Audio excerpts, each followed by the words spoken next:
கும்பகோணம் பக்கத்தில் இருக்கிற ஒப்பிலியப்பன் கோவில் தான் நீங்கள் மேலே பார்க்குறது. இந்த கோவிலில் ஒரு சிறப்பு என்னென்னா, பகவானுக்கு படைக்கப்படுகிற நைவேத்தியம் எல்லாமே உப்பு இல்லாமல் இருக்கும். அது என்ன காரணம்னா, ஒரு தடவை மார்க்கண்டேய மகரிஷிக்கு பொண்ணா பிறந்த பூமாதேவியை மாறு வேஷத்தில் வயசான கிழவன் ரூபத்தில் பெருமாள் கல்யாணம் பண்ணிக்கிறதுக்காக வந்தாராம்.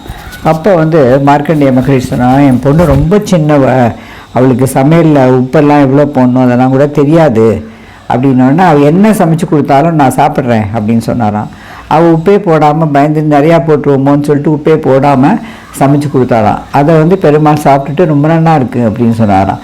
அந்த காரணத்துக்காகத்தான் அந்த கோவிலில் இப்போவும் நைவேத்தியம் பண்ணும்போது உப்பே போடுறதில்ல, ஒப்பிலியப்பன் அல்லது உப்பிலியப்பன் அப்படிங்கிற மாதிரி சொல்லலாம். அங்கே நடந்த இந்த ஸ்ரவண தீபத்தோட வீடியோ தான் நீங்கள் மேலே பார்க்கறது. பெருமாளுக்குரிய ஜென்ம நட்சத்திரமாகிய ஸ்ரவண நட்சத்திரம் அன்று இந்த முக்கியமான நிகழ்வு நடைபெறுகிறது. இதை ஞான தீபம் அப்படின்னு சொல்லலாம். ஏன்னா நம்ம மனஸ், வாக்கு, செயல் எல்லாத்துலேயும் ஒரு தெளிவையும் ஒரு நல்ல பாசிட்டிவ் திங்கிங் கொண்டு வரக்கூடியது. இதை பார்ப்பதால் விளையும் பலன். நமது பாவங்களை போக்கி நமக்கு ஒரு புண்ணியத்தை தரும் ஒரு முக்கியமான நிகழ்வு இது. ஒரு ஸ்பெஷலாக ஒரு பெரிய தீவட்டி மாதிரி ஒன்றை ஏற்றின்னு அங்கே இருக்கிற முக்கியமான அர்ச்சகர் அதை ஆஞ்சநேயர் சன்னதியிலேருந்து கொண்டு அதை பெருமாள் சன்னதி கிட்ட கொண்டு வருவார். அது இந்த பங்குனி மாதத்தில் பார்க்கறது ரொம்பவே விசேஷம்.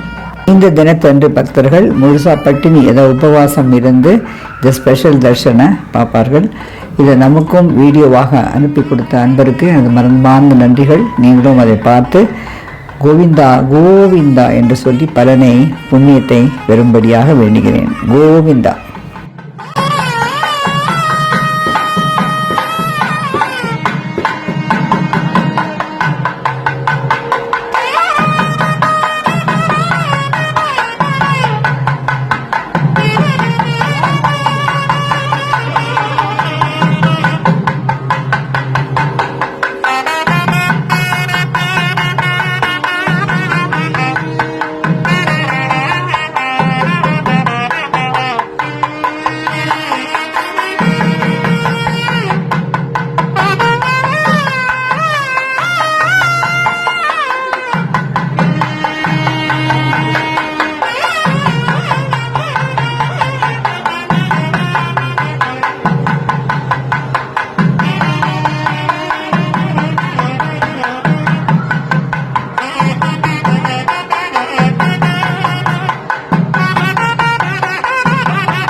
இறைவனே இங்கு ஒளி வடிவில் காட்சி அளிப்பதாக ஐதீகம்.